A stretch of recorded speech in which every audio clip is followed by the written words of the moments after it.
Breaking news today, China confronts Australian warships in disputed South China Sea as World War III fears loom. Australian warships were confronted by the Chinese Navy as the vessels passed through the disputed South China Sea. The Chinese Navy was conducting military exercises when they sent the Australian ships a robust response, defence sources said. Australia's HMAS Anzac, HMAS Toowoomba and HMAS Success were challenged by the Chinese People's Liberation Army's Navy as they were transiting towards Vietnam for a 3-day goodwill visit. Defense sources said the confrontation occurred while China was conducting live-fire drills along its southeast coastline where experts have feared World War III could break out. Beijing's hostility in the South China Sea has been growing with recent satellite images showing it has been aggressively investing into upgrading infrastructures and deploying resources in the region's disputed islands. The Australian Prime Minister has blasted any attempt by the Chinese to interfere with Australia's right to travel through the South China Sea.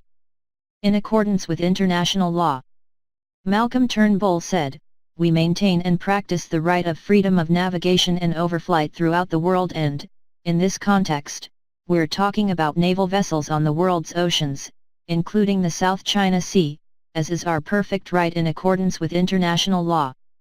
Meanwhile, an Australian Department of Defence statement added, "The Australian Defence Force has maintained a robust program of international engagement with countries in and around the South China Sea for decades.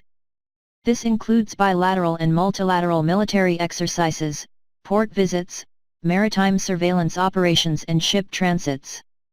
Australian defence officials would not confirm whether the confrontation took place but added 3 of their warships had arrived in Ho Chi Minh City for a 3-day goodwill visit on Thursday. China's Ministry of Defence hit back at the reports, saying they are different from the facts. A ministry spokesman said, "The reports from Australia are different from the facts." On April 15, China's naval vessels encountered Australian naval ships in the South China Sea. China's ships used professional language to communicate with the Australian side. China's operation is lawful and conforms to conventions. It is professional and safe. The exact details of the confrontation have not been revealed, but Neil James, Executive Director of the Australian Defence Association, a security policy think tank, said the first aspect of such a challenge was usually a radio warning that the Australians were in Chinese territorial waters.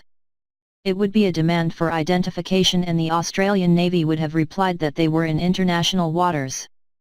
The next levels of challenge involve sending an aircraft and ship to investigate. Mr. James added, "It just escalates. Eventually, if they're in your territorial waters and they're not meant to be there, you might fire a shot across their bows, but no one has done that for years, apart from the North Koreans." The news comes after Beijing threatened Taiwan with invasion during China's huge military exercises. The Chinese Air Force confirmed H-6K bombers had recently flown a patrol around the nation. Australia, the US and the UK have enforced their commitment to maintaining freedom of navigation through the South China Sea, much to the fury of Beijing, who has claimed indisputable sovereignty over the South China Sea islands. The US Navy has been confronting China in the region with freedom of navigation exercises, sent its aircraft carriers Theodore Roosevelt and Carl Vinson in recent months. Meanwhile, Boris Johnson announced Britain would also deploy its new colossal aircraft carriers to the region in a show of strength.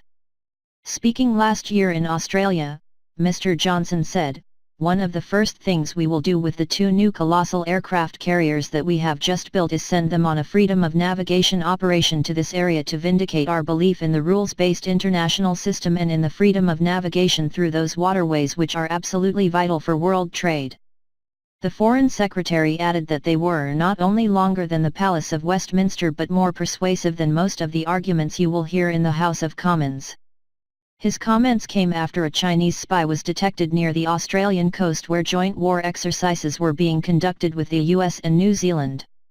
Thanks for watch. Please share, like, comment this video and subscribe channel for latest news.